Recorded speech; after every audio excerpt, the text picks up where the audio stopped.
Is India's economy heading into a recession? Well, these concerns are growing because when you look at macroeconomic data that has now been coming out week after week, the signs of a slowdown are clear. The question is the government seized of it, and does it have a plan to get India out of this economic crisis? If you look at some of the numbers that have come in just the last 24 hours, today, the markets, for instance, closed at a 5-month low. You have auto companies, major auto giants today that gave out their sales figures. For Maruti, it's a 2-year low. Their sales are down 33.5%, the lowest since June of 2017. Mahindra and Mahindra sales are down 12% year on year.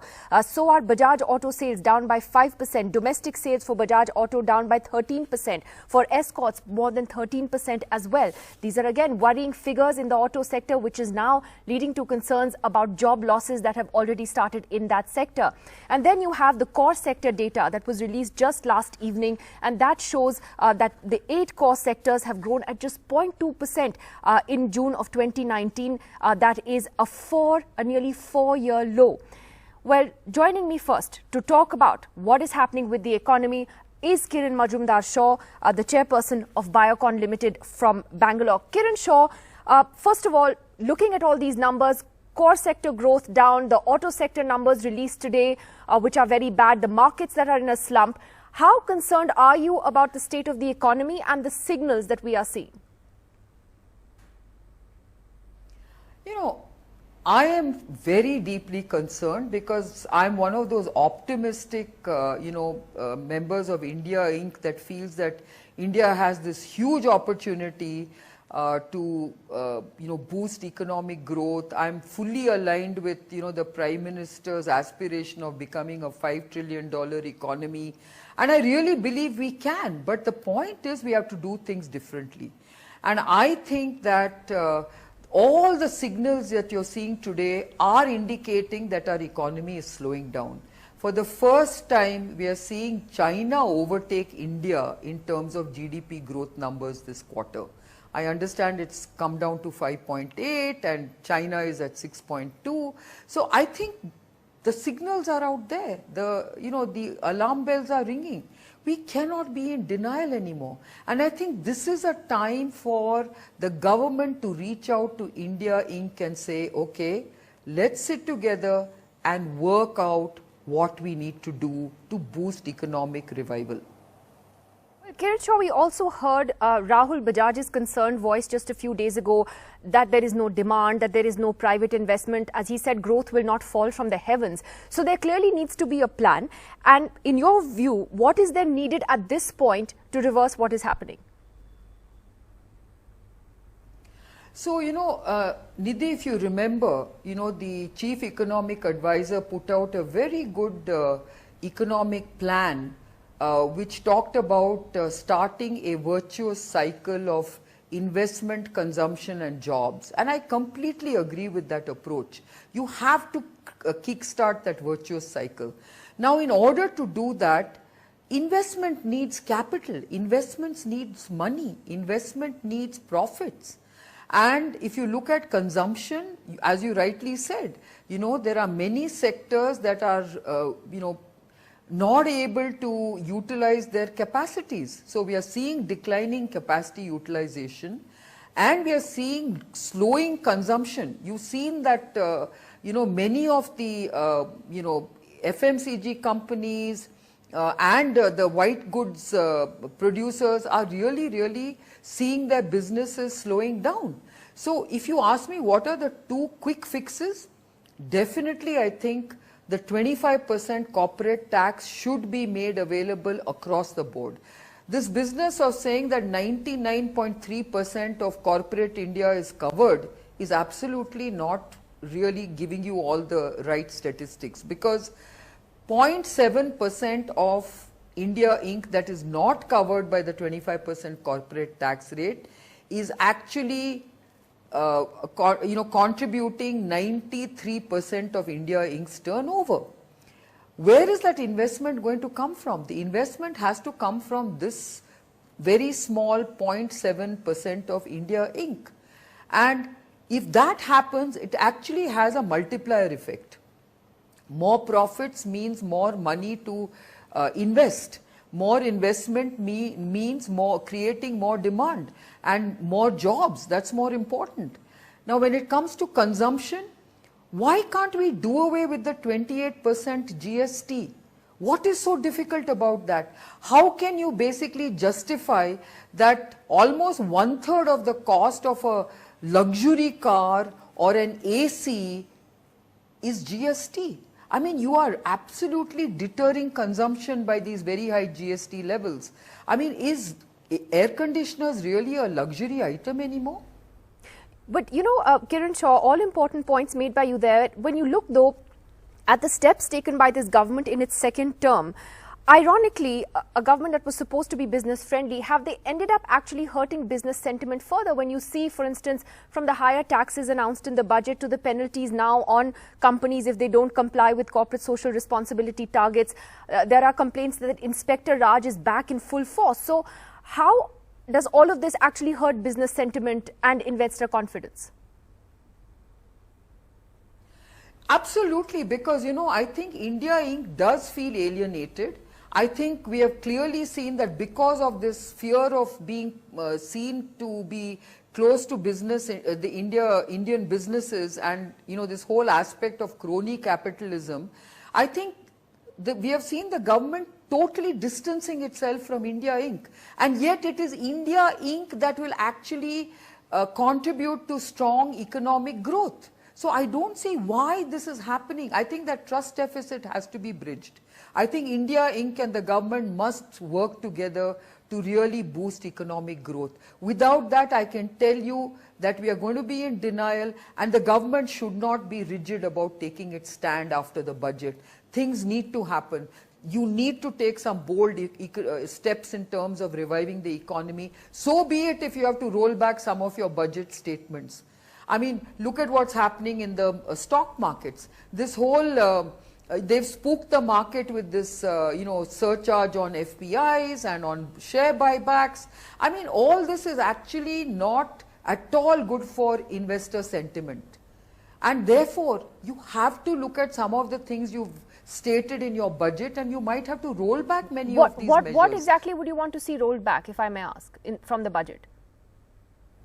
I think in all these areas that I talked about, I think GST has to see, you know, has to get rid of that 28% GST slab. I think you do need to really look at all the sectors that are suffering and probably relook at what GST you should impose on these sectors. I think the 25% corporate tax rate across India Inc. is very important because it was promised in the first term of the Modi government, and they should deliver on it right in the start of this term. I thought it would happen because, you know, Arun Jaitley himself promised it right in his first budget speech. And it's about time that they actually made India Inc. much more competitive with all the tiger economies and every other economy in the world that has lower corporate tax rate than India today. All right. Well, Kiran Majumdar-Shaw, thank you very much for sharing your views on how you see the state of the economy. It is actually very rare to see India Inc. speaking out in this way when it comes to the state of the economy. Rahul Bajaj has done it, Kiran Shaw has done it, and some other voices also coming now forward and speaking out much more loudly. Punita Kumar Sinha, Managing Partner with Pacific Paradigm Advisors, joining us this evening. Here in the studio with us is Amitabh Dubey, who's a political analyst, Gurcharan Das, author and commentator, economist Jayati Ghosh, and Ms. Lalita Kumaramanglam, member of the BJP as well. Punita Sinha, do you agree with what Kiran Shaw says, that India Inc. feels alienated, that the economy is slowing down, the alarm bells are ringing, and that it is time for the government to reach out to India Inc. and find a way out? So I'm going to put on my corporate board member hat right now and talk to you from that vantage point. Yes, I think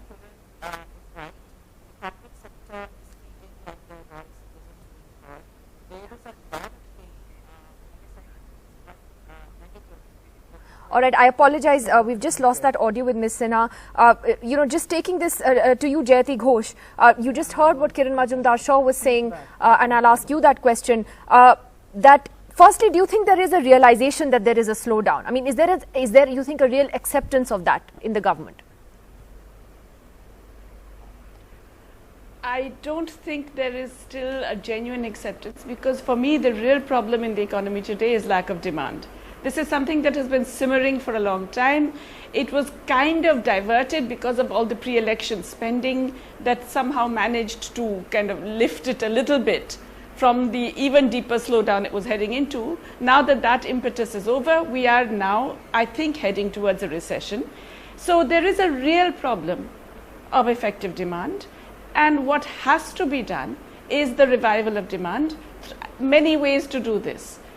Every single sector is suffering now. FMCGs, fast moving consumer goods, people are buying less toothpaste, forget cars. People are actually cutting down on all kinds of spending because they see their own economic prospects as very, very poor. Employment is down, livelihoods are down, real wages are falling in many sectors. Now, for this to actually change, you have to have a government taking proactive measures to revive demand. There are many ways to do this, but what we find, in fact, that the government has actually spent even less than it has admitted to spending in the budget. So the fiscal impetus in the previous year was actually much, much lower. And in the past 3 months, we have seen that tax revenues are down to their slowest rate of growth, only 1.6% in the last 3 months, which suggests that economic activity has really slowed down. Government has to intervene by spending more in ways that will actually build productivity-raising investments. It's not going to fall from the sky, as Rahul Bajaj said. It will happen only if government creates these conditions of demand expansion by spending more itself. But one has to, when you look at that, understand I think the quandary that the government itself is in terms of where is it going to get the money to spend more from. I'll ask Lalita Kumaramangalam about that. The fact is, many economists say the government's hands were tied in this budget. There was only so much money that could be announced for various schemes, etc. But Ms. Kumaramangalam, how do you respond to the criticism that industry captains are making? That there doesn't even seem to be an acknowledgement of there being a serious crisis. I mean, Jayati Ghosh is worried that we're heading into a recession, and there are more and more economists who are putting out that red flag. Ms. Kumaramangalam. Good evening. There is some concern, I'm sure, that given the drop in sales across the 6 major sectors that you were talking about, which is cars, electricity, etc., etc., there is concern that we are heading into a slowdown. But to say that we're heading into a recession perhaps may be overstating it. However, I think we need to also remember that the RBI has cut its interest rates thrice already, and has indicated quite clearly that they would be willing to look at further cuts if necessary in order to kickstart the economy, the economic process of, growth, which has slowed down quite a lot. Now, I don't think the government is, is unaware or not accepting of it, but we do realize that there are some, some dangerous signals that are coming out of this slowdown in not output, but in demand specifically. And I am sure the government is aware that unless the government itself starts spending a lot more, of a fair amount more, kickstarting the economic growth process again would be difficult. I think there has been also some move from the e-commerce side. I think Piyush Goyal had a little while back declared that we have set up a committee to sometime in July to examine the issues around e-commerce. Now, this is just one. We also know that we've had a delayed monsoon this year, that probably that will also have some effect on production and consumption. And all of it we know is there are multiply effects that take place.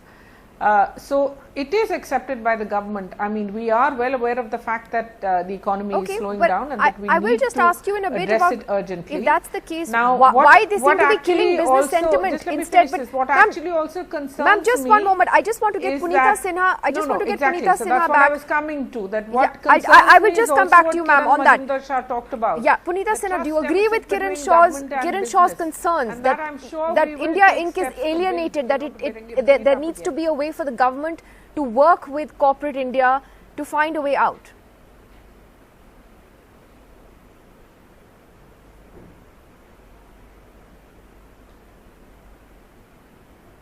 Nidhi, were you talking to me? Yes, yes, please go ahead, ma'am. Hello? Yeah. No, no, that's to exactly Punita what I Sinha, said, actually. that, you know, what Kiran Majumdar mentioned. Okay, sorry. Yeah, yeah, sorry about that, ma'am. Yes, Ms. Sinha, go ahead.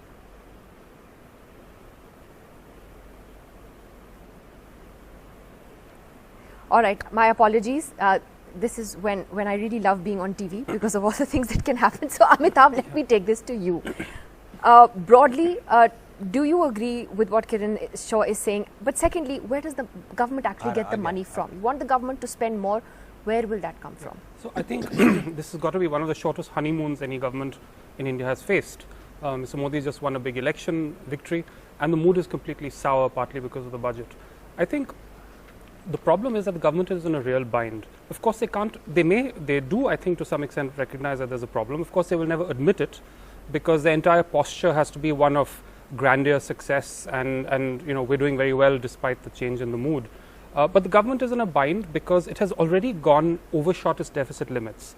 The official deficit target is 3.3% of GDP, but Morgan Stanley just calculated that if you add up center, state, and public sector deficits, it's closer to 9%, and this year is going to be about 8%, slightly lower. The public sector debt is so high that they're dipping into the National Small Savings Fund, which is where our Provident Fund money comes from. And I saw an estimate that 1 in 5 rupees that Indians put in as savings goes through the NSSF into the government coffers. So the government is borrowing huge amounts of money. So if they're borrowing huge amounts of money, there's no way they can reduce interest rates because they're capturing all of the savings. So that's in not the the system. stimulus. You so think that's absolutely not. It's impossible that the RBI can keep cutting interest rates, but the market interest rates are going to remain high. So you know, the other option is, of course, tax terrorism. This crackdown on corporate India, which contributed in some way to the tragic death of Mr. V.G. Siddharth, and there are many other such stories. So I think they will just continue in this direction. There is no other way to bridge the gap. Well, Gurcharan Das, your thoughts, on what Kiran Shaw is saying there today, the auto sector numbers today, and can you also explain to us? I mean, yesterday Piyush Goyal announced that FDI, foreign direct investment in India, is actually up, and that's one piece of good news. But what's the catch? Well, I think everyone is highlighted on this program the problems. Yes, demand is weak. I have never seen in my life the way investor sentiment is so weak. I've never seen it like this. And the reasons are there. There's the trust deficit. What you mentioned, the latest thing about penalizing, criminalizing, not the whole thing of corporate social responsibility, which should be in fact a voluntary thing on the part of the government. So there is a huge trust deficit.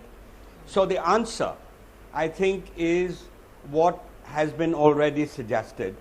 The government has to reverse the damage that has been done in this budget. The damage in sentiment was created. You have to give all corporates the 25% tax. It's all very well to say that, oh, but 99% are not are already covered by 25%. The reality is that more than 90% of the wealth is created by that percent, that thing. So reverse corporate tax. In other words, take all corporate taxes to 25%. Secondly, the tax on so-called rich people, that is unjustified. We have seen through the Laffer curve that compliance always increases in India through lower taxes. And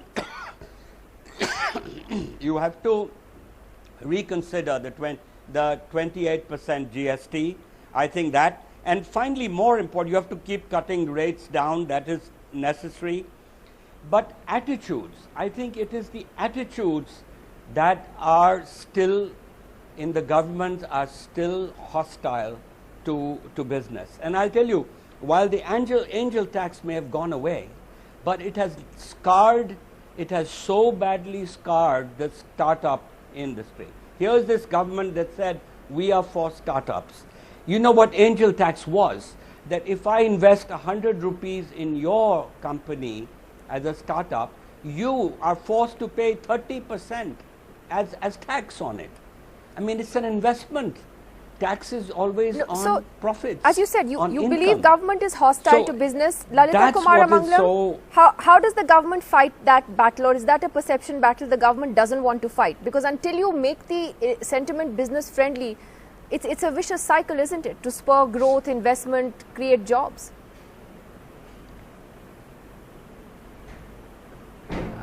It's ironic that today people say that Mr. Modi's government is anti-business, because throughout the election campaign, everybody, including every channel that I could think of, kept saying that, parroting what was being said by by the opposition, that is that we are a suit boot ka sarkar. While I agree that most of corporate in India now seems upset with Modi 2.0, I'm sure that we will sit down together and work it out, because in the past Mr. Modi has always shown his responsiveness to any demand from industry, not just small but MSMEs and SMEs also. And it's unfair to just paint us as anti-business. Quite frankly, I'm quite puzzled by the sudden change in the last 3-4 months. Yes, we seem to be heading for an economic slowdown, but that doesn't make us anti-business. And as I already said, the RBI has said very clearly that they will, has indicated very clearly that they will be looking perhaps at more interest rate cuts in order to give a jump start to the economy.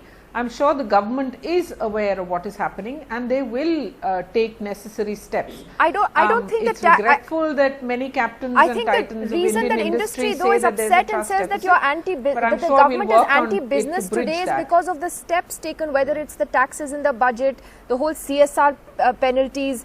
Jayati, sorry, you wanted to come in. Go ahead.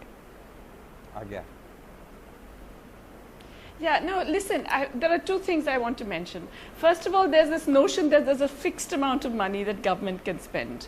In fact, there's a thing called a multiplier, especially when you have excess capacity, unutilized capacity and unemployment. Government spending will generate much more income, which in turn will generate more tax revenues. So you have to stop asking where's the money, as if they already have to collect it and keep it in a little bundle and then issue out little bits of it. There is a process which will occur if the government actually kickstarts the economy through productive investment, through spending in socially important areas. And that is absolutely critical now, because there's no demand in the system. That's the first point. The second is that, I think we have to rid ourselves of the notion that it's investor sentiment is all about whether you get this little tax break or something. I mean, I think something that prevents share buybacks in Indian industry is excellent, because that's completely unproductive expenditure directed only towards increasing your own share values in the stock market. It does nothing for productive investment. It serves no social purpose. I don't even see why we're even allowing it. But if we are allowing it, we must definitely tax it. There's no problem with that. Taxing is not the thing that is preventing productive investment today. It's the absence of a dynamic market. You have to actually make that market dynamic by ensuring that there's demand in the system. All right. Well, I see Gurcharan Das is reacting very strongly to what you said. And before I come to him, I'm going to try again with Punita Sinha to go across to her. Ma'am, I hope you can finally hear me. Please go ahead. Yes, hi. So, Nidhi, your question was, is India Inc. feeling alienated? Can you hear me now? Yes, we can. Okay. So, I'm representing, I'm on a lot of different corporate boards, so I'm not really speaking from one sector or another, but the sense I'm getting from every company is that there's a lot of pain and there's a lot of focus on cost. So what I'm getting concerned about is, since the top line growth isn't happening and demand is weak, the next thing that will happen is that there will be a lot of cost focus, and that might result in layoffs and higher unemployment. So we really need to boost top line growth and demand, and I think the answer in that lies in creating and releasing liquidity into the banking system and forcing the banks to start lending, because unless capex starts from the corporate sector, the rest of the economy is going to languish. And that's the pain that we are seeing in the corporate sector, is that there's a lot of debt, not enough capital, and a lot of tightening by the banks to fund them for new projects. If I had to ask Amitabh, then what are your solutions? I mean, what would you, if you have to give advice to the government on what to do, what would it be? You know, one of the issues is that under this government, and particularly Modi 2.0, there's been a shift in power from economists and people who are oriented towards some of these issues towards the bureaucracy. There's been a huge centralization. The bureaucracy is dominant, and it's not to say that bureaucracy is entirely a negative force, but it's about a balance. In previous governments, you had bureaucrat economists who understood the issues. Here you have more of a sort of punitive approach, and you have the rise of the RSS as a factor in policy making, something that even Mr. Vajpayee made sure did not happen. We see it in monetary policy. We saw it, of course, in demonetization. So I think what is needed is a step back to the basics, to look at incentives rather than look at punishment and look at, you know, the stick. So I think this is a philosophical change they'll have to make. I think they have the ability to make it, but they'll really have to do that, and the specifics will come out of that process. All right. Well, thank you to all of you for joining us today. We are, as I said, keeping a close tab on how the economic indicators pan out over the next few weeks and months. This is the big story. Make no mistake, this is the biggest story that India has to confront in the near future. And that is why we have to keep our eye on that. Thank you for joining us. Thanks.